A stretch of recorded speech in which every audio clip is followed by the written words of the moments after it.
Hey everyone, I'm Scott Hall, psychic medium, and I want to talk today about social media and having a spiritual awakening. Like, do those two mix, or is it just a horrible idea? It probably depends on who you're talking to. I've seen it go both ways, actually. But in general, so social media is a like putting you in a party with a ton of people. And some of those people have good boundaries and some people have bad boundaries. And some are positive, some are not so positive. But it puts you in a mix with a lot of people all of a sudden. That's the way I look at social media. Whereas sitting, we could be sitting home and able to do that. Whereas in order to obtain that many people or get around that many people, we have to go out in public and do something. So that's where it's unusual, right?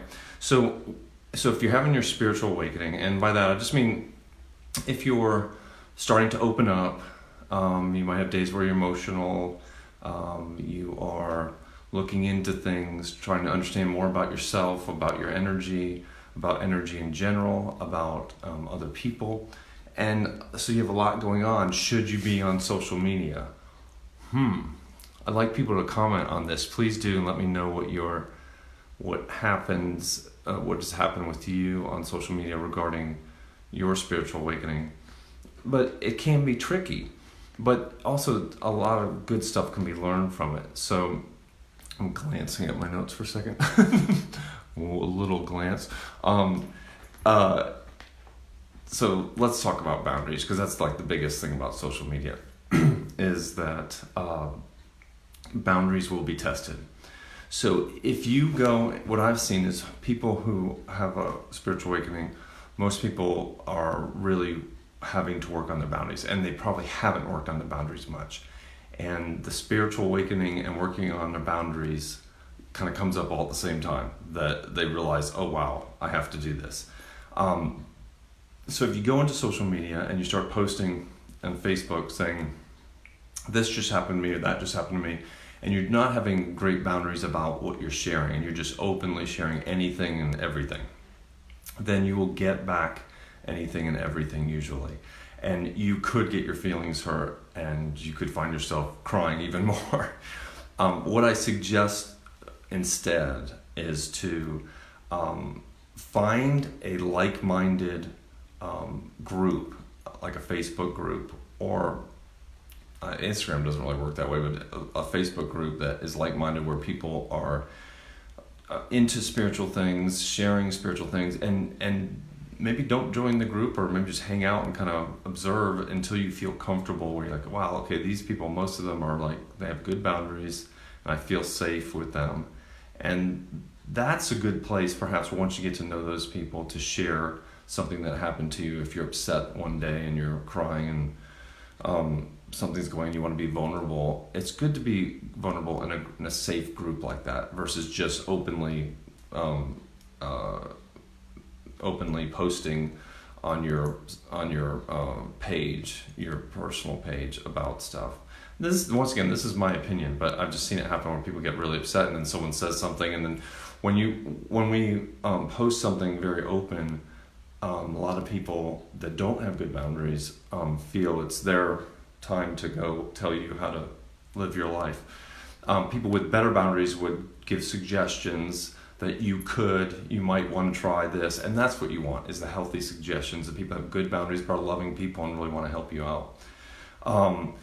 So that's really important. What you might find yourself, if you do the kind where you're just kind of emoting out loud to this gigantic party that is Facebook, is that you may attract some people that are, they don't want to work on themselves, they're more concerned about others, and trying to put their ideas on other people.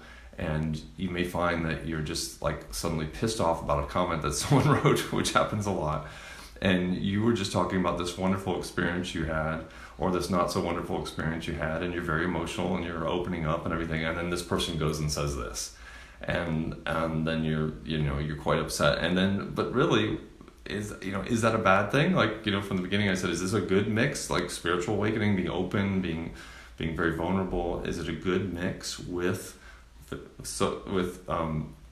Facebook or other social media. I think in a way it kind of is, because everything is like happens in an incubator. It's like happens twice as fast. It's like the heat's turned up, and yeah, people will not have boundaries, and yours will be tested, and you might actually learn more and grow quicker from it, and find yourself going, okay, I have to unfriend this person because this person has bad boundaries. Maybe something that you don't do in real life much. Maybe you have friends. This happens a lot in the real world.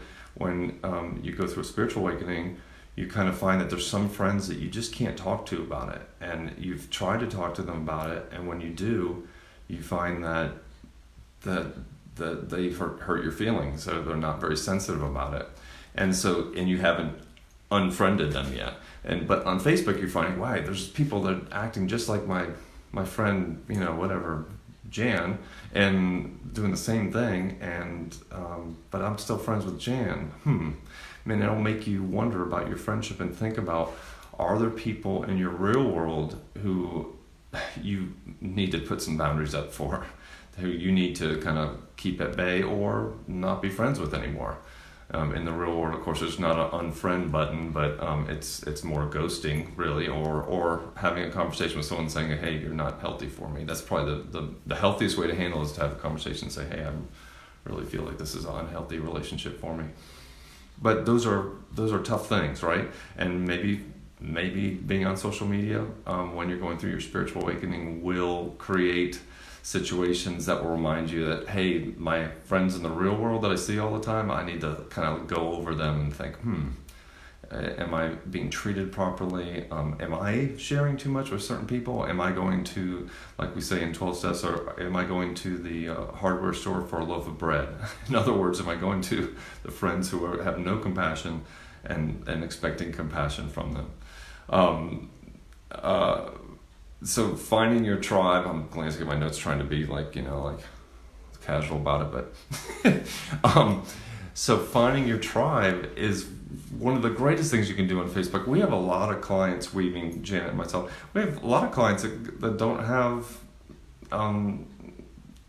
community in their actual community. They don't have communities that are like-minded, or they have very few people that are like-minded, or maybe they have a spiritual community just not exactly their cup of tea or whatever, and they get their community from the online community because they're just they're just not able to in the actual physical world be near people that are spiritually minded. So that's a great thing. I mean, to me, that is the biggest thing. When people say social media is like horrible and it should be done away with or whatever, or you shouldn't share anything, that's really a big thing, because some people just don't have a choice, and it's so much better since they don't have the choice of or the ability to meet with people in their area.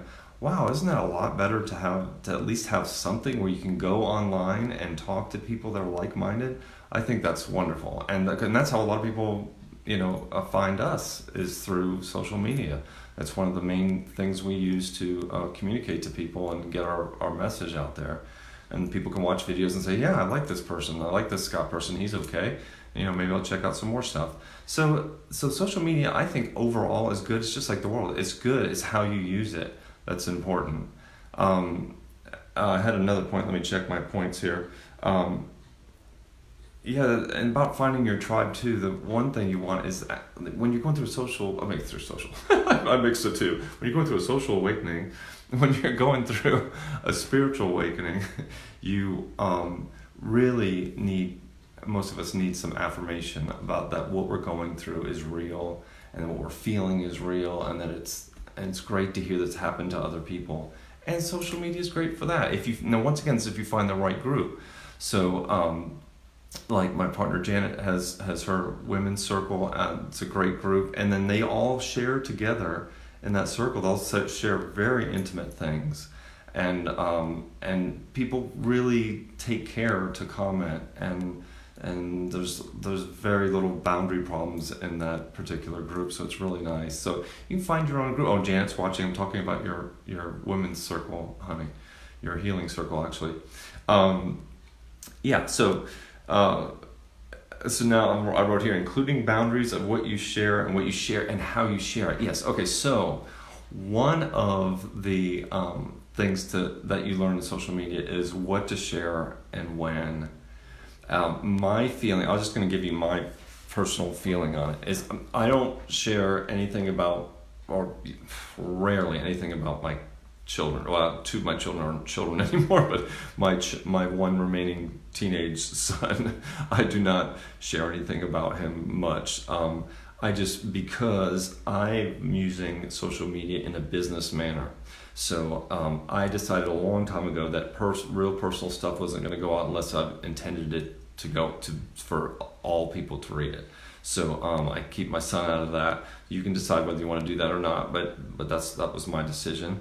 And you can decide about, okay, if it's something really super personal, to think about where I post it and who's going to see it. And know that in social media you can decide who sees things. You can just have your friends see things. So maybe if it's something really personal, just have your friends see it and not put it out there to the whole world.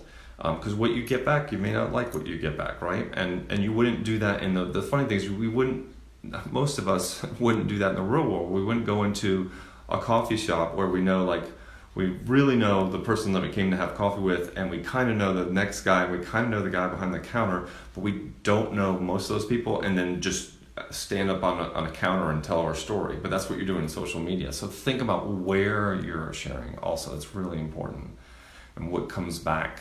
Once again, I'm putting out there to y'all, if you want to comment about what your experiences have been in social media going through your spiritual awakening. What else we have here? I think that's basically it. So I think it's a good thing in general. I think if anything, it kind of speeds up the learning process of boundaries, when to share, and how to deal with people, because stuff comes up. People are a lot braver in being they're braver in being more loving, and also braver, some people are braver at being bad on social media, because no one's seeing them, so they're kind of braver. So you get this more dynamic thing going on than in real world. And I think in real world, at least in the South for sure, that people try to be a little more careful about what they say when they're seeing someone face to face, or even driving. You're more careful sometimes than you are on social media, like more careful about who you flip off. But in social media, people sometimes are not. So that's just the way it is. But other than that, but what I'm saying is that's a good thing in that it kind of ramps up everything. It heats everything up like an incubator, and you're going to learn faster. So I think if you use social media properly during your spiritual awakening, you can actually learn faster about boundaries and about how to share, and maybe find your group. Find your group that you care about and cares about you faster than you would without social media. That's my take on it, at least. I want to tell you, I channeled Ave last Saturday, and it went so well. It was the most fun I've ever had channeling. Ave actually stood up. He used my body, and I stood up and walked around, and there was a little dancing involved and singing involved. So Ave's gotten kind of crazy with using my body, which has been a lot of fun for me.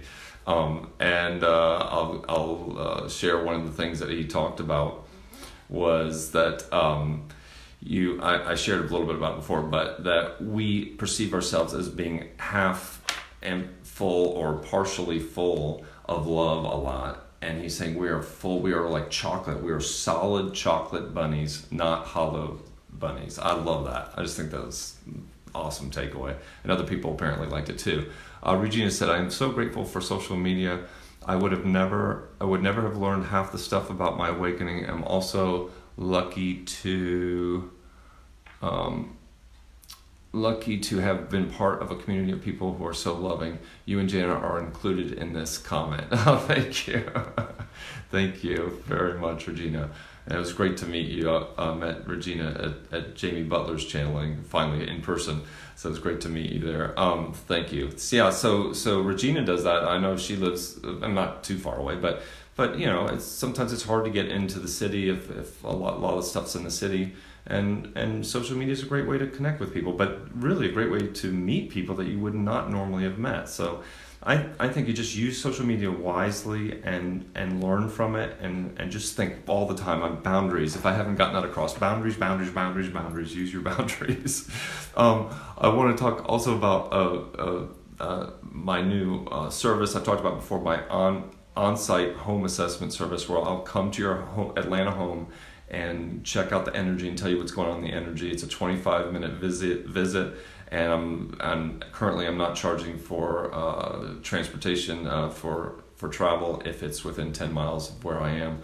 So look at scotthallpsychic.com under services, and I'll have that in there. And then also I'm a musician, as most of y'all know, and I'm playing next month, March 8th, at the Pullman in Kirkwood. It's a cool little restaurant in a cool little part of town called Kirkwood. It's a brunch show from 12 to 2:30, and I'll talk more about it. But I've now put my music. I'm now sharing my music with my psychic page. So if you go on my events page on my psychic on Scott Hall Psychic, you will see the music shows as well. Okay, well, take care, everyone. Thank you, and have a great day. Bye.